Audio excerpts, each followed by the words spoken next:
নমস্কাৰ বাইদেউসকল। সমগ্ৰ দেশৰ অংগনবাড়ী কৰ্মী সহায়িকা, আশা কৰ্মী আৰু মধ্যাহ্ন ভোজনৰ কৰ্মীসকলৰ দীৰ্ঘদিনীয়া দাবী ন্যূনতম মজুৰি 26,000 টকালৈকে বৃদ্ধি কৰা, মাহিলী পেঞ্চন প্ৰদান আৰু বহুকেইটা দাবীৰে অহা 26 নৱেম্বৰ 2024 তাৰিখে শ্ৰমিক কৃষকৰ যৌথ সংগঠনে সিটু আৰু all India federation of anganwadi ৱৰ্কাৰ্ছৰ নেতৃত্বত কেন্দ্ৰীয় চৰকাৰৰ বিৰুদ্ধে এক বৃহৎ প্ৰতিবাদী কাৰ্যসূচী ঘোষণা কৰিছে। হয় বাইদেউসকল, এয়া চাওক অহা 26 নৱেম্বৰৰ আন্দোলন কাৰ্যসূচীৰ মুখ্য দাবীসমূহ।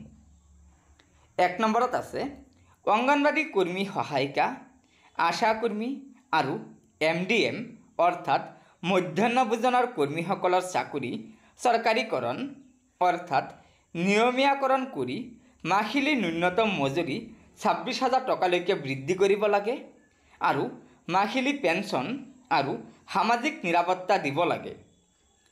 আনহাতে 45 নং ILCৰ পৰামৰ্শসমূহ অতি শীঘ্ৰে কাৰ্যকৰী কৰিব লাগে। 2 নম্বৰত কৈছে অংগনবাড়ী কৰ্মী সহায়িকাসকলক গ্ৰেচুইটি আৰু চৰকাৰী কৰ্মচাৰীৰ মৰ্যাদা দিয়াৰ ওপৰত সুপ্ৰিম কোৰ্টে অৰ্থাৎ উচ্চতম ন্যায়ালয়ে আৰু গুজৰাট উচ্চ ন্যায়ালয়ৰ আদেশ অতি শীঘ্ৰে কাৰ্যকৰী কৰিব লাগে।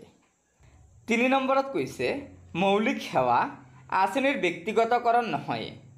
4 নম্বৰত কৈছে স্বাস্থ্য সেৱাৰ অধিকাৰ আৰু শিশুৰ বিকাশৰ অধিকাৰৰ বাবে আইন প্ৰণয়ন কৰিব লাগে।